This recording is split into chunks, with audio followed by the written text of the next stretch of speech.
iPhone 11, I was wrong. What is up, guys? Nick here, helping you to master your technology. First of all, happy Valentine's Day to you all. I love you all for all of the support and just all the viewership you continue to give to this channel. I couldn't be more grateful, more appreciative of that. And make sure that you tell the person that you love them each and every day if you can. And if you're not into the whole Valentine's Day thing with, you know, significant others and stuff like that, just make sure you tell yourself you love yourself. It's a really important thing to have self-love. It really helps you to embody the strength you need to keep it moving in life. So anyway, back to the video. I was really pushing the iPhone 11 Pro and 11 Pro Max extremely hard in terms of, you know, trying to convince you earlier last year that these were the best of the best. And while I stand by my recommendations and that these are excellent phones, I was wrong in not pushing the 11 a little bit harder than I did. Now, stepping outside of my own personal taste and loving these more, you know, specced out beasts like the 11 Pro Max, if you step into the shoes of the average person, this one right here, after 4.5 months of using it, I was going to title it that, but I just want to talk about where I was wrong with this phone instead of just titling it long-term experience. We're going to begin with the display. Now, the display is something that I've always said is better on the 11 Pro Max, and it seems that it's objectively so to a lot of people. It's got the OLED panel. It's a little bit, you know, brighter. It's the better panel from an objective specification standpoint. However, I find that doesn't really translate to real world use. What I mean by that is that you don't really pick up on this stuff unless you are comparing the phones side by side.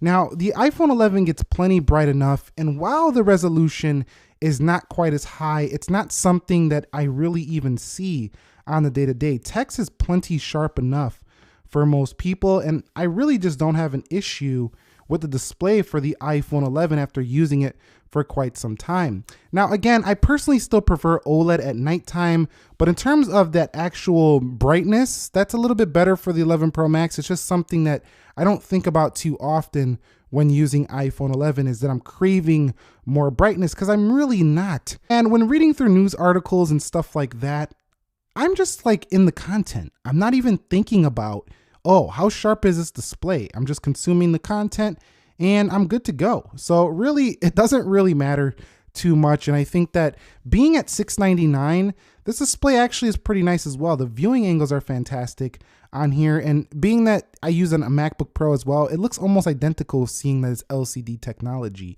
The notch is across all iPhones, and that's starting to get a little bit old. I will admit that. But, you know, at the same time, you don't really notice that these bezels are that much thicker in the day-to-day, and you don't really notice that it's an inferior display until you start looking at it in the dark and you look at them side by side. And even then, some people might have a hard time understanding the differences. Now, the next thing I love about the iPhone 11, and I didn't mention too much, and I wish I would have pushed a little bit more in my earlier videos when this phone first launched, was the size of this phone. The balance is great, at least in my hands.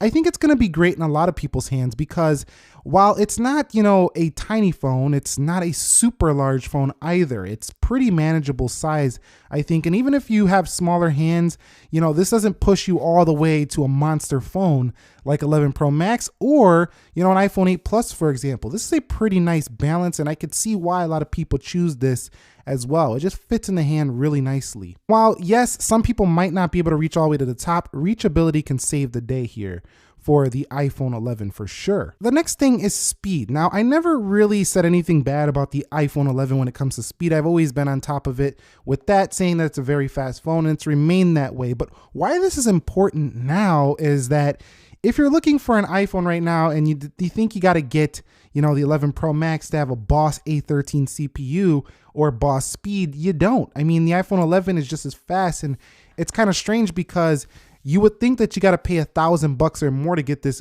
type of CPU, and with Apple iPhone 11, you don't. So Apple really has a true value on their hand here, especially considering Samsung raising the price points of their phones, not introducing an upgrade to the S10e.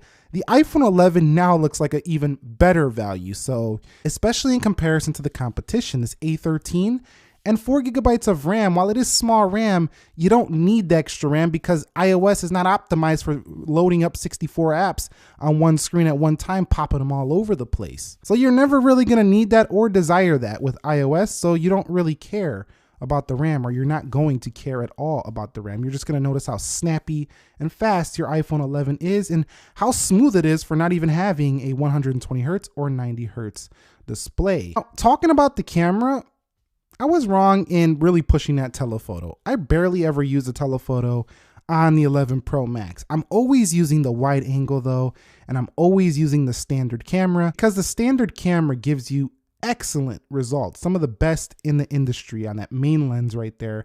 And then if you do go into the ultra wide angle here, then you have a very fun shot. Now, the video quality for the iPhone 11 is also superb. It could do 4K 60. It does have a lot of those pro features. And so, you don't have to get the 11 Pro or Pro Max to have that pro grade camera setup. So this is a great pro grade phone camera setup on a budget right here, iPhone 11. So for that reason, it's still an excellent value here in iPhone 11. And I think I was a little bit wrong about pushing the telephoto. I don't think that's something everyone's gonna need. Now this next one, I know you guys have heard me say a lot. The stainless steel. Yes, it is a nicer material. It's a harder material. It's actually more durable as well. But who really cares about this when Apple puts out cases? You can get third-party cases. People buy cases for their phones all day, every day, protecting their investments. This is kind of similar to, when people buy watches. It reminds me of those people that are going to buy the higher priced watch with the stronger brushed stainless steel, just a better water resistance, all that stuff. But at the same time, the average person is just going to go ahead and buy a watch that's maybe $200 or $300 cheaper, does the same thing, does reduce a little bit in that harder material. A year later, both people are still wearing the watch, both watches are still ticking, and they both serve the same function. If you really care about the detail, you like the way that stainless steel looks, and it gives it that heft that feels like no other phone, then I do think that the 11 might not please you as much as the stainless steel. So you gotta know yourself there. But for me, this iPhone 11 still feels solid. Next up is battery life. Now I was really pushing the point that you gotta go with the 11 Pro Max to get the best battery life, and experiencing both of these, switching my SIM out and using them week after week, these right here are pretty far off. The 11 Pro Max gives a healthy amount more battery life. But here's the thing. When I say healthy amount more, I mean this phone is already stretching into second day territory. This one can actually make it through the second day. So that's pretty good for both of them. Most phones you gotta charge during the day. So going with the iPhone 11 and saving yourself like $400 to $500, maybe even more dollars on this phone is huge, considering the difference in battery life for me is about 6 hours. Like you can wake up in the morning on one day and then stretching that second day by afternoon, mid-afternoon, you might have to charge this. Whereas with the 11 Pro Max, you could probably make it till 8, 9 p.m. where then you'll need to charge that phone. Now storage, you can see I've already used more than half, and I still don't like that this has 64 gigs. I'm not gonna go back on that statement. However, all you have to do is pay $50 more to get the 128 gig. Just do it, it's well worth it. You might run out of storage here for this device, but on the whole, the storage hasn't been a huge problem for me, but if it was my only phone, it probably would be. And audio performance, Bluetooth connections, charging, stuff like that. Yeah, the charging is faster on iPhone 11 Pro, but simply just buy a fast charger, problem solved. This does support fast charging. Wireless charging works well. They're pretty much the same phones with a few, upgrades to the iPhone 11 Pro. We've known this for a while, but as a user of both devices, I gotta say that I was wrong in thinking that the iPhone 11 was pretty inferior compared to the iPhone 11 Pro Max. It's just kind of that initial, when you first see these two, the 11 Pro Max with its green color, it does stand out. But after using both of them for a while, they're so similar that the iPhone 11 stands out as one of the best values you can still buy here in 2020. And it's going to remain so at least until the iPhone 9 comes out. We'll see how that compares, and later this year when the upgrades do come. So if you haven't bought an iPhone 11 now and you're looking for one, I think even with these new Galaxies, this just makes this even cheaper looking compared to like the Galaxy S20. This is still a great option here. Yes, those new phones are 5G, but remember this, 5G is still early. This 5G is not that strong just yet. And it's not available in all areas. So keep that in mind when you're being blasted with the marketing of 5G. Anyway, guys, thumbs up if you enjoyed this. Are you buying an iPhone 11? Are you waiting to see how it compares to the upcoming iPhone 9? And yes, I will be covering the Z Flip and the Galaxy S20s. I'm just not covering them until they arrive in the studio. So any questions, comments, concerns, drop them down below. Nick here helping you to master your technology. Be sure to be well and peace.